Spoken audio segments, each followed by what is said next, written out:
नमस्कार दोस्तों, ocean network में आपका स्वागत। मैं हूं ओंकार चौधरी। 24 फरवरी से दिल्ली विधानसभा का सत्र शुरू हुआ। उपराज्यपाल के अभिभाषण के साथ हुआ। विधायकों ने पद की शपथ ग्रहण की, क्योंकि नई विधानसभा गठित हुई है, नई सरकार बनी है भारतीय जनता पार्टी की, और अरविंद केजरीवाल के नेतृत्व वाली आम आदमी पार्टी का पतन हुआ है, वो चुनाव हारी है। यानी अब दिल्ली में भारतीय जनता पार्टी की सरकार है।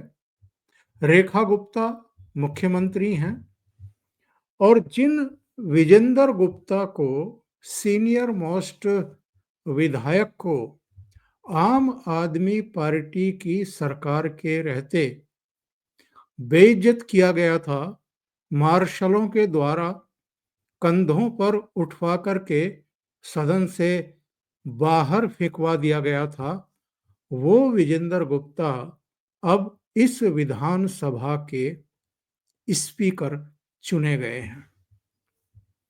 पहले दिन सदन में क्या हुआ है, स्पीकर ने क्या कहा है, क्या संदेश और संकेत दिए हैं, चीफ मिनिस्टर रेखा गुप्ता ने क्या कहा है, और अभी मुख्यमंत्री पद गंवा करके नेता प्रतिपक्ष बनी आतिशी मार्लेना का पहले ही दिन रंग ढंग कैसा रहा है, ये लोग कितनी जल्दी में हैं और कितनी जल्दी समय से पहले कुछ अचीव कर लेना चाहते हैं, जरा उस पर भी आज बात करेंगे। ये तो आप जानते ही हैं कि अरविंद केजरीवाल ने जब देख लिया था कि हवा उनके विपरीत चल रही है, 10-11 साल की एंटी इनकम्बेंसी सिर चढ़ करके बोल रही है, और दिसंबर 2024 में जब 5 राज्यों के चुनाव में 3 में इन्होंने 205 कैंडिडेट खड़े किए थे और सबकी जमानत जब्त हो गई थी, उसी समय इनको एहसास हो चला था कि अगर कहीं कोई इनका जादू था, आम आदमी पार्टी का जादू था, अगर ये राजनीति को बदलने के नाम पर राजनीति में आए थे और लोगों ने इनको दिल्ली में सिर माथे पर लिया था, पहली बार 28 सीटें, दूसरी बार 67 सीटें, तीसरी बार भी 62 सीटें, तो वो अब पानी उतर रहा है। लोकसभा चुनाव में तो बिल्कुल तय ही हो गया, 22 कैंडिडेट खड़े किए जिनमें से केवल 3 जीत पाए। दिल्ली में फिर इनका खाता नहीं खोला, जबकि ये कांग्रेस के साथ मिलकर के लड़ रहे थे। और जब विधानसभा के चुनाव हुए तो दिल्ली की जनता ने इनको टाटा बाय बाय कह दिया, इनको बाहर का रास्ता दिखा दिया। कट्टर ईमानदार वाली जो इनकी दावेदारी थी, उसको भी खारिज कर दिया, और जो तौर तरीके अपनाए थे इन्होंने, किसी तरीके से और ज्यादा फ्री बीज की घोषणाएं करके और वर्गों को भी अपने लपेटे में लेने के, वो भी कारगर साबित नहीं हुए। ग्रंथियों को भी वेतन देंगे, पुजारियों को भी देंगे, महिलाओं को 2100 रुपये हर महीने देंगे, तमाम तरह के वादे इन्होंने किए। छात्रों को मेट्रो में आधा किराया देना पड़ेगा, तमाम तरह की इन्होंने जुगत भिड़ाने की कोशिश की, लेकिन वो सिरे नहीं चढ़ी और इनको बाहर का रास्ता दिखाया जनता ने। भारतीय जनता पार्टी को सत्ता सौंप दी। प्रधानमंत्री के नेतृत्व में भारतीय जनता पार्टी ने कई ऐलान किए थे, जिनमें यह भी था कि अरविंद केजरीवाल के समय जो योजनाएं चल रही थी जन कल्याण की, उनको जारी रखा जाएगा। बल्कि महिलाओं को 2500 रुपये हर महीने देने का ऐलान भी कर दिया गया था। अब पहले दिन, जिस दिन उपराज्यपाल का संबोधन होना होता है, जिस दिन नए एमएलए जो चुन करके आए हैं उनको शपथ दिलाई जाती है, प्रोटेम स्पीकर उनको शपथ दिलाते हैं, जिस दिन पहला दिन स्पीकर का चुनाव होता है, उसी दिन आतिशी मार्लेना अगर आम आदमी पार्टी के विधायकों के साथ विधानसभा में स्थित जो सीएम का ऑफिस है, वहां जाकर के हल्ला गुल्ला करती हैं, प्ले कार्ड दिखाती हैं, ये मांग करती हैं कि साहब दिल्ली की महिलाओं को जो 2,500 रुपये महीना देने का ऐलान किया गया था और प्रधानमंत्री ने कहा था कि कैबिनेट की पहली ही बैठक में इस पर मोहर लग जाएगी, तो वो वादा क्या हुआ?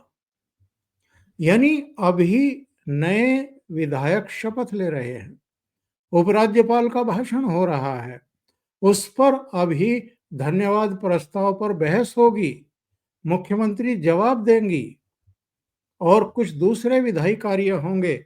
और जो पहली कैबिनेट है उसमें दो अहम फैसले ऑलरेडी ले लिए गए, आयुष्मान योजना दिल्ली में लागू करने का और जो 14 सीएजी की रिपोर्ट दबा करके बैठे थे अरविंद केजरीवाल और आतिशी मारलेना, उनको सदन के पटल पर रखने का। और वो संभवतः आज सदन के पटल पर रख भी दी जाएंगी। तो ये चाहती हैं कि डे वन से वो 2,500 रुपया जो महिलाओं के लिए घोषित किया था बीजेपी ने, उसको लागू किया जाए। मुख्यमंत्री रेखा गुप्ता ऑलरेडी कह चुकी हैं कि 8 मार्च को लाभार्थी महिलाओं के अकाउंट में पैसा पहुंचना शुरू हो जाएगा। और जाहिर है कुछ पेचीदगियां होती हैं, पहचान करनी होती है, पूरी एक प्रणाली विकसित करनी होती है। कोई भी सरकार धूल में लठ नहीं चला सकती। और जो आतिशी मारलेना या जो केजरीवाल पर्दे के पीछे से दिल्ली में इतनी जल्दी दिखा रहे हैं कि पहले ही दिन से महिलाओं को 2,500 रुपया मिलना शुरू हो जाए, उनको ये जवाब देना चाहिए कि पंजाब में 3 साल हो गए हैं, अभी तक भी वहां की महिलाओं को 1,000 रुपया क्यों नहीं मिला है, क्यों नहीं दिया है इन्होंने? 3 साल बाद भी पंजाब की महिलाओं को एक फूटी कौड़ी इन्होंने नहीं दी है। पिछले दिनों एक इंटरव्यू के दौरान किसी रिपोर्टर ने पूछ लिया ये सवाल, तो अरविंद केजरीवाल कह रहे थे कि वो योजना हमने रद्द थोड़ा की है, योजना तो अभी भी है। तो रिपोर्टर ने पूछा कि ऐसी योजना का क्या फायदा है कि आप चुनाव से पहले ये ऐलान करें कि हमारी सरकार आएगी तो 1,000 रुपया हर महीने पंजाब की महिलाओं को मिलेगा, और 3 साल बीत गए, अभी तक वो लागू नहीं हुआ, और आप कह रहे हैं कि योजना हमने रद्द नहीं की है। तो ऐसी योजना का क्या फायदा कि अगले चुनाव से 5-7 महीने पहले आप उसको लागू करें? यानी 4.5 साल तो आपने ऐसे ही निकाल दिए बिना एक भी पैसा दिए। तो पता है अरविंद केजरीवाल क्या कह रहे थे? इनकी धूर्तता देखिए, इनकी मक्कारी देखिए, और जो धोखाधड़ी मतदाताओं के साथ करते हैं वो देखिए। वो कहते हैं कि 5 महीने क्या, अगर 2 महीने पहले भी, अगले चुनाव से 2 महीने पहले भी हम उसे लागू कर देते हैं तो ये माना जाएगा कि योजना को हमने रद्द नहीं किया। इनके दुस्साहस आप देखिए, दुस्साहस की पराकाष्ठा देखिए। मतलब जो इतने दोहरे मानदंडों के साथ जीते हों कि पंजाब में जहां आपकी सरकार है, वहां आप कह रहे हैं कि अगले चुनाव से अगर 2 महीने पहले भी हम लागू कर दें, तो मतलब इनका एहसान मानना चाहिए पब्लिक को और पंजाब की महिलाओं को। और यहाँ ये पाखंड इन्होंने शुरू कर दिया डे वन से कि साहब रेखा गुप्ता सरकार, भारतीय जनता पार्टी की सरकार अभी ये ऐलान करे, यानी उपराज्यपाल के अभिभाषण से पहले ही घोषित कर दे।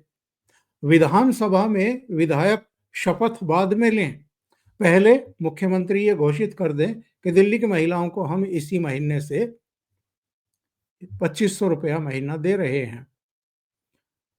ये इनके दोहरे मानदंड बिल्कुल साफ जाहिर हुए, पब्लिक के सामने उजागर हुए। दूसरी बात,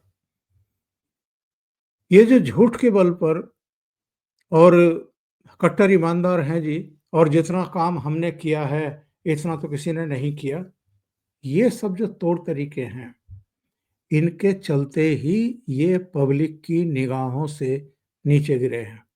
और इस मामले में भी आतिशी मार्लेना ने कुछ महिलाओं के साथ प्रेस कॉन्फ्रेंस की और किस तरह की बातें कर रही हैं, जरा एक वानगी देख लेते हैं। मुझे अचंभा है, रेखा गुप्ता जी कल ही भाजपा की मुख्यमंत्री बनी है और वो पहले ही दिन मोदी जी से पूछ रही हैं कि आप कौन होते हैं हमें एजेंडा बताने वाले। वो पहले ही दिन जेपी नड्डा जी से पूछ रही हैं कि मेरी सरकार है, नड्डा जी आप कौन होते हैं मुझे एजेंडा बताने वाले। क्योंकि वादा तो मोदी जी ने किया था, वादा तो नड्डा जी ने किया था, लेकिन पहले ही दिन रेखा गुप्ता जी मोदी जी से पूछ रही हैं कि आप कौन होते हैं हमें बताने वाले। अब दिल्ली सरकार मैं चलाऊंगी, मोदी जी के वादों को तो पहले ही दिन मैंने झूठा साबित कर दिया। ये इनके तौर तरीके हैं। आपको इनकी बात सुनकर के किसी और शख्सियत की याद आ रही है क्या? संजय राउत। संजय राउत जब सत्ता के बाहर हुए उद्धव ठाकरे, तो रोज रोज कैमरों पर आकर के इनको गद्दार बोलते थे, एकनाथ शिंदे को और उनके जितने भी संगी साथी शिवसेना छोड़ करके बाहर आए थे। उनकी संख्या कुल मिलाकर के 40 थी और 18 में से 13 एमपी भी टूट करके एकनाथ शिंदे के साथ आ गए थे। सबको गद्दार बोलते थे, बहुत गलत शब्दों का प्रयोग करते थे, झूठ बोलते थे। जैसे आतिशी मार्लेना झूठ बोल रही है कि रेखा गुप्ता ने कह दिया प्रधानमंत्री नरेंद्र मोदी को कि आप कौन होते हैं, मेरी सरकार है, मैं जैसे चाहूंगी वैसे सरकार चलाऊंगी। क्या कहा है रेखा गुप्ता ने ऐसा? या बीजेपी में किसी भी स्तर पर इससे इनकार किया गया है कि जो हमने वायदे किए हैं वो हम पूरा नहीं करेंगे? इसलिए मैंने कहा था कि ये इतनी जल्दी में है जिसका कोई हिसाब किताब नहीं है। एक घटना हुई है विधानसभा के भीतर, जब विजेंद्र गुप्ता को स्पीकर चुन लिया गया सर्वसम्मति से और वो सबका अभिवादन करने के लिए सदन के भीतर जा रहे थे, तो संजीव झा जो आम आदमी पार्टी के एमएलए हैं, उन्होंने आगे हाथ बढ़ा करके उनसे हाथ मिलाने की कोशिश की और विजेंद्र गुप्ता ने खड़े होकर के सिर्फ हाथ जोड़ दिए। ऐसा क्यों हुआ? और इस पर कई ट्वीट हैं। लोगों ने ये कहा है कि ये वो लोग हैं जिन्होंने विजेंद्र गुप्ता की सीनियरिटी का कोई लिहाज नहीं किया था। जब वो महत्वपूर्ण मुद्दे उठा रहे थे विधानसभा में, तब उनको न केवल रोका टोका जाता था, बल्कि स्पीकर की चेयर पर बैठने वाली राखी बिरलान, जो पहली दूसरी बार एमएलए और जूनियर, मतलब विजेंद्र गुप्ता की सीनियरिटी और उनके राजनीतिक अनुभव की कोई तुलना ही नहीं है। वो किस अंदाज में विजेंद्र गुप्ता से बातचीत कर रही थी, उसकी एक वीडियो भी है मेरे पास। कमरे बनाने में जो भ्रष्टाचार हुआ है उस पर हम सरकार से जवाब चाहते हैं। आगे आपका विषय सीवीसी की रिपोर्ट आ गई है, सेंट्रल विजिलेंस कमीशन ने 34 पेज की रिपोर्ट में स्पष्ट कर दिया है 2.5 साल से सरकार ने रिपोर्ट दबा के रखी हुई है। तो हमारा ये कहना है कि रिपोर्ट क्यों दबाई और कोई कार्रवाई क्यों नहीं हो रही? गुप्ता जी बैठ जाइए, माहौल क्यों खराब कर रहे हैं? बैठ जाइए दोनों, बैठिए बैठिए। रोहित महरोलिया जी बैठिए, रोहित महरोलिया जी बैठिए बैठिए। विजेंद्र गुप्ता जी, विजेंद्र गुप्ता जी, विजेंद्र गुप्ता जी। मतलब डांटने के अंदाज में बात कर रही है, बात नहीं कर रही है बल्कि डांटने की कोशिश कर रही है इतने सीनियर मोस्ट बीजेपी के एमएलए और विधायक दल के नेता को। और ये तो हद ही हो गई थी जब मार्शलों के जरिए इनको अपमानित करके सदन से बाहर निकाला गया था, फेंकवा दिया गया था। तो एक ट्वीट में देख रहा था, ये अरुण कुमार सिंह है, उन्होंने कहा कि समय बड़ा बलवान है, यही विजेंद्र गुप्ता जी जिन्हें बोने ने यानी केजरीवाल ने मार्शलों की सहायता से दिल्ली विधानसभा से बाहर निकाला था, आज वही हाथ मिलाने को तरस रहे हैं। और ये सुप्रिया सिंह है, उन्होंने लिखा है कि तय तो ये है कि तय कुछ भी नहीं है। पहली तस्वीर 2015 की है, जब नेता प्रतिपक्ष विजेंद्र गुप्ता को मार्शलों ने सदन के बाहर फेंकवाया गया था। दूसरी तस्वीर 2025 की है, जब विजेंद्र गुप्ता ने सदन में आप विधायक संजीव झा से हाथ नहीं मिलाने की जगह हाथ जोड़कर अभिवादन किया। और विजेंद्र गुप्ता का बयान भी देख लीजिए, जो उन्होंने कहा। दिल्ली विधानसभा के अध्यक्ष विजेंद्र गुप्ता ने कहा कि सदन के पहले दिन सदन की कार्रवाई पूरी की गई, विपक्ष का रवैया गैर जिम्मेदार रहा। उन्होंने बधाई प्रस्ताव के अवसर पर अपने ही सदस्यों को बोलने नहीं दिया। मुझे लगता है कि इससे संसदीय प्रणाली की अवहेलना हुई। उनका एक और बयान मैं पढ़ देता हूं। समय से पहले तीर चलाना है, उन्हें पता है कि सभी काम होने वाले हैं। दिल्ली की जनता ने बहुत शिद्दत से भाजपा को चुना है। ये सरकार दिल्ली में प्रधानमंत्री मोदी के विजन के साथ काम करेगी और दिल्ली में विकास कार्य प्रारंभ होंगे। और दिल्ली की नवनिर्वाचित मुख्यमंत्री रेखा गुप्ता ने भी उनके स्पीकर चुने जाने के बाद जो कहा, जरा उसको भी एक बार सुन लेते हैं। से बहुत बहुत बधाई। बहुत संघर्ष किए हैं विजेंद्र जी ने। नेता प्रतिपक्ष रहते हुए कई बार बहुत ही बुरे व्यवहार का सामना भी आपको करना पड़ा, जब कई बार आपको यहां से उठा करके बाहर भेज दिया जाता था। परंतु आपकी अध्यक्षता में चल रहे सदन में किसी भी माननीय सदस्य के साथ ऐसी स्थिति ना आए। मुझे लगता है कि आप सबको नियमों का पालन करवाते हुए अच्छे माहौल में सदन को चलाएंगे। एक बार फिर से मेरी ओर से बहुत बहुत बधाई।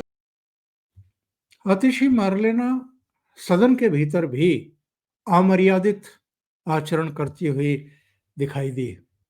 मुख्यमंत्री ने बधाई दी, उसके बाद नेता प्रतिपक्ष की हैसियत से आतिशी बोलने के लिए खड़ी हुई, बधाई तो दी, लेकिन उसके बाद एजेंडे पर आ गई और वो 2,500 रुपए वाला कुछ दूसरे मसले उठाने शुरू कर दिए।